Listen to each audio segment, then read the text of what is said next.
एक बच्चा north Korea में पैदा होता है, लेकिन पैदा होते ही मासूम बच्चे को गद्दार डिक्लेयर कर दिया जाता है। नॉर्थ कोरिया दुनिया में सख्त तरीन कानून की वजह से जाना जाता है, और उनमें से चंद तो ऐसे हैं जिनको सुनकर यकीन लाना भी मुश्किल है। मतलब यहाँ इलेक्शन होगा, लेकिन वोट देने के लिए कोई ऑप्शन नहीं। वोट सिर्फ एक ही शख्स को दिया जा सकता है, और अगर ना दिया तो सीधा जेल। यहाँ टीवी पर सिर्फ एक ही चैनल होता है, और चैनल ट्यून करने का भी कोई ऑप्शन नहीं।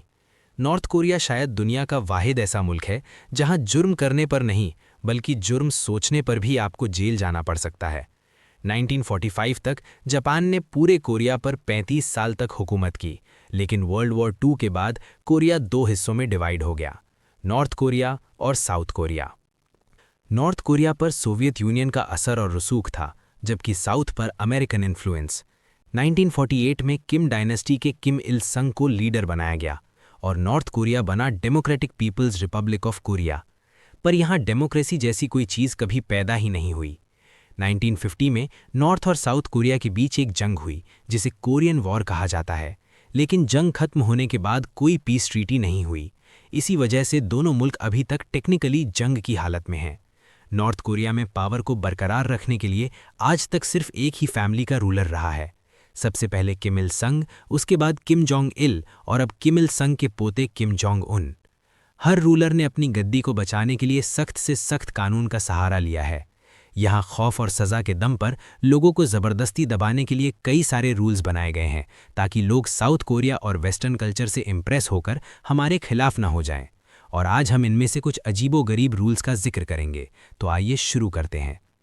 2024 में नॉर्थ कोरिया ने सनग्लासेस का इस्तेमाल और शादी के ड्रेस पर पाबंदी लगा दी।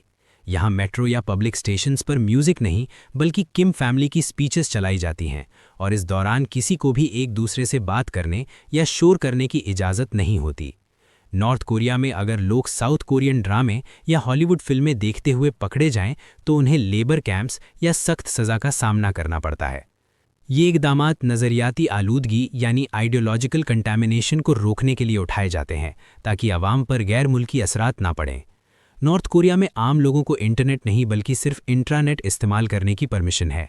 ये एक तरह का मुकम्मल बंद नेटवर्क है, जो सिर्फ नॉर्थ कोरिया के अंदर ही चलता है। इस नेटवर्क पर भी स्टेट मॉनिटर करती है, और देखा जाता है कि लोग क्या देख रहे हैं, क्या पढ़ रहे हैं और क्या बात कर रहे हैं। इस तरह हुकूमत लोगों तक पहुंचने वाली इन्फॉर्मेशन को कंट्रोल करती है, ताकि वो बाहर की दुनिया से मुतासिर ना हो। नॉर्थ कोरिया में स्टेट की परमिशन के बगैर गैर मुल्क फ़ोन करना भी इल्लीगल है। यानी अगर आपको मुल्क से बाहर किसी से बात करनी हो, तो उसके लिए हुकूमत से परमिशन लेना लाजमी है। यहाँ पर टीवी, रेडियो और अखबारात भी सिर्फ स्टेट ही चला सकती है। प्राइवेट मीडिया का तसव्वुर करना भी मुमकिन नहीं। इस मीडिया पर सिर्फ हुकूमत की तारीफ, किम डायनेस्टी की शान और गैर मुल्की दुश्मन जैसा कि US का जिक्र होता है। वहाँ के आम लोगों में बचपन से ही अमेरिका और उसके अलाइज के खिलाफ नफरत भरी जाती है।